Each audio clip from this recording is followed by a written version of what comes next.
عمر بن عبدالعزیز 3 بر اعظم پر حکومت کی. عمر بن عبدالعزیز، بنو امیہ، مروان 9 مہینے حکومت کی. اس کا بیٹا عبد الملک بن مروان 21 برس حکومت کی. اس کا بیٹا ولید 10 سال حکومت کی. اس کا بیٹا سلیمان 2.5 سال حکومت کی. اسی تخت پر بیٹھے عمر بن عبدالعزیز. پہلے چاروں نے اللہ کے شریعت کو قربان کیا حکومت کے لیے. عمر بن عبدالعزیز نے اپنے آپ کو قربان کیا اللہ کے لیے. حکومت کو پاؤں کے تلے رکھا اور اللہ کی رضا کو سامنے رکھا. کیسی سلطنت کی؟ جب گورنر تھے تو 60 اونٹوں پہ سامان چلتا تھا. جب امیر المومنین بنے تو بچے کہنے لگے ماں سے، بچے بچیاں 12 تھے، ماں سے کہنے لگے کہ عید کا موقع آ رہا ہے، ابا سے کہو ہمیں نئے کپڑے تو لے کر دیں. ان کی ماں کا نام ہے فاطمہ، بچوں کی ماں کا نام فاطمہ بنت عبد الملک. یہ دنیاوی سٹیٹس میں سب سے بڑی خاتون گزری ہے. آج تک اس کے لیول کی کوئی عورت نہیں آئی. دادا بادشاہ، باپ بادشاہ، 4 بھائی بادشاہ، 6 خامند بادشاہ، 7 نسبتوں سے یہ عورت شہزادی رہی ہے. حضرت عمر گھر آئے، بیگم نے کہا بچے کپڑے مانگ رہے ہیں. حضرت عمر کہنے لگے میرے پاس تو پیسے نہیں ہیں، تنخواہ میں تو مشکل سے روٹی پوری ہوتی ہے، کہاں سے لے کر دوں؟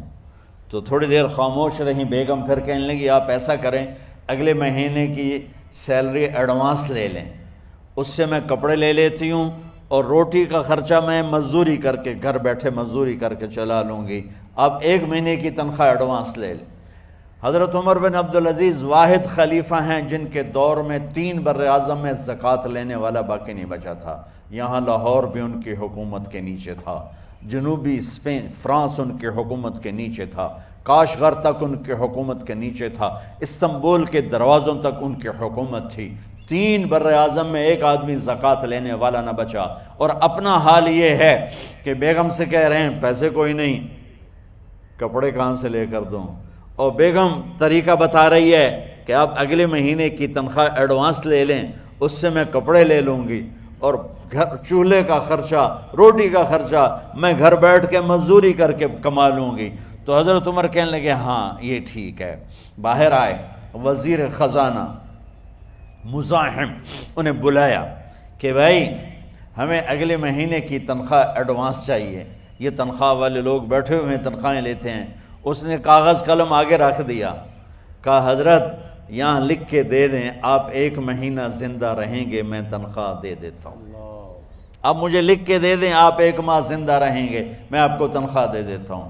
چپ کر کے اٹھے، ایک لفظ نہیں بولے، گھر گئے. حضرت اپنی بیگم فاطمہ سے کہا بیگم بچوں سے کہہ دو کہ باپ کے پاس کپڑے لے کر دینے کی سخت نہیں ہے. اور خزانے ایسے بھرے پڑے تھے کہ زکوٰۃ لینے والا کوئی نہیں تھا. عید کی نماز ہوئی، نماز کے بعد جب ساری فیملی ملنے آئی اور بچے بھی ملنے آئے تو ان کو دیکھ کر ان کی آنکھوں میں آنسو آ گئے.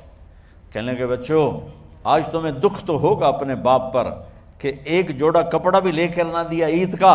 تو ان کے ایک بیٹے نے کہا ابا جان آج ہم بڑے خوش ہیں، ہمارا سر اونچا ہے کہ ہمارے باپ نے مسلمانوں کے مال پہ ڈاکہ نہیں ڈالا، ہمیں قربانی کا بکرا بنایا لیکن مسلمانوں کے مال میں خیانت نہیں کی. یہ ان کا طرز حکومت تھا، اس طرح انہوں نے حکومت کی.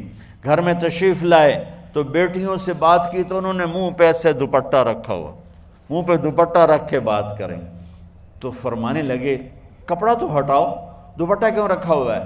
تو گھر کی خادمہ زور زور سے رونے لگی، کہنے لگی امیر المومنین آج آپ کی بیٹیوں نے کچا پیاز توڑ کے روٹی کھائی ہے تو وہ اس کی بو ہے منہ میں، آپ کو بو سے نفرت ہے اس لیے منہ پہ کپڑا رکھ لیا ہے. تو حضرت عمر اتنا روئے کہ ان کی داڑھی تر ہو گئی. کہنے لگے آخر میں جب تھوڑا آسرے میں آئے کہا میری بیٹیوں تمہارا باپ تمہیں بڑے اچھے کھانے کھلا سکتا ہے لیکن میں جہنم کو برداشت نہیں کر سکتا، میں جہنم کی آگ برداشت نہیں کر سکتا. اب مرنے کا وقت آ گیا.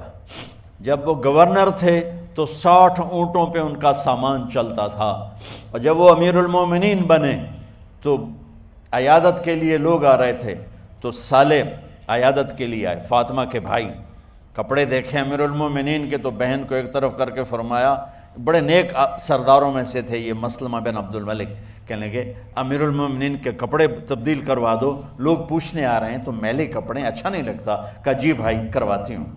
اگلے دن جب وہ حال پوچھنے آئے تو پھر وہی کپڑے تھے، تو انہوں نے ان کو الگ جا کر کہا، بہن میں نے تمہیں کہا تھا کپڑے بدلوا دیتی، کیوں نہیں بدلوائے؟ تو وہ رونے لگیں،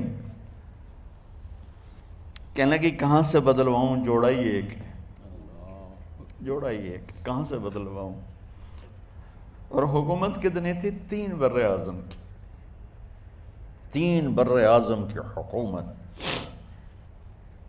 ہمارا تو پٹواری امان کا نہیں ہے، اور وہ 3 بر اعظم کی سلطنت لے کر ایک جوڑے میں اللہ سے ملنے جا رہا ہے۔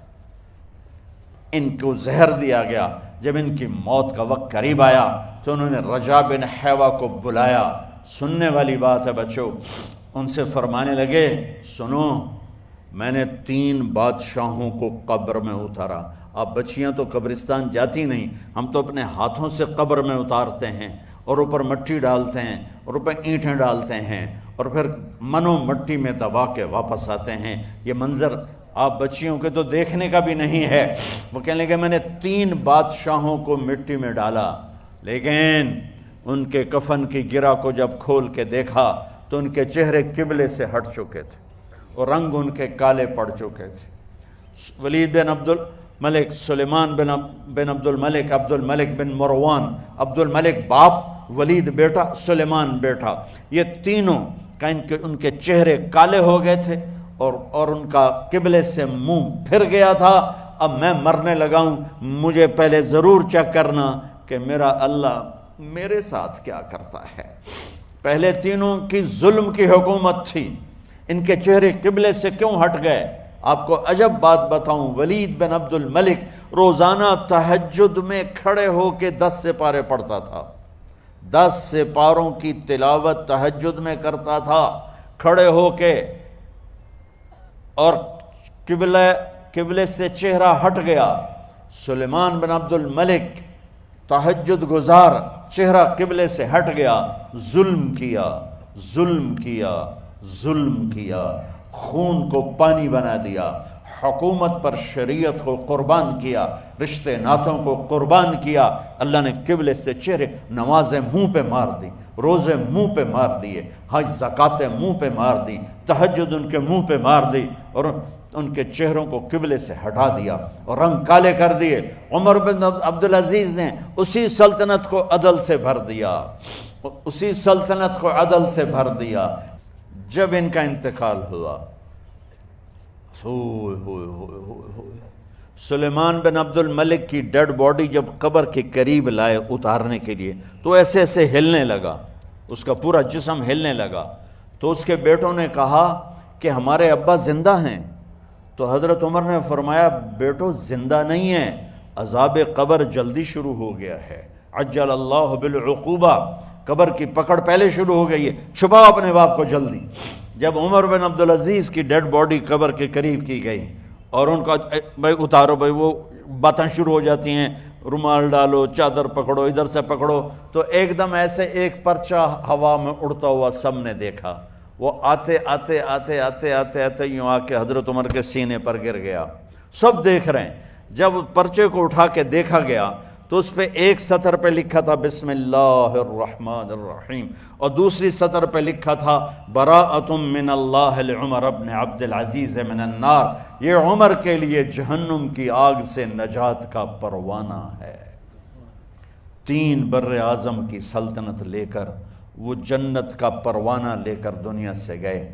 جب ان کو قبر میں اتارا گیا تو انہوں نے رجا بن حیوہ سے فرمایا تھا 3 بادشاہوں کے چہرے دیکھے قبلے سے پھر گئے، رنگ کالے پڑ گئے، مجھے تم نے دیکھنا ہے کہ کیا ہوتا ہے۔ تو رجا فرماتے ہیں جب میں قبر میں اترا اور ان کے کفن کی گرہ کو کھول کے دیکھا تو چہرہ قبلے کی طرف فکس تھا، اور مجھے یوں لگا جیسے 14ویں رات کا چاند قبر میں اتر آیا ہو۔ میرے عزیزو، طلبہ و طالبات، اللہ کو اپنی منزل بناؤ، اللہ کو اپنی منزل بناؤ، اللہ کو اپنی منزل بناؤ۔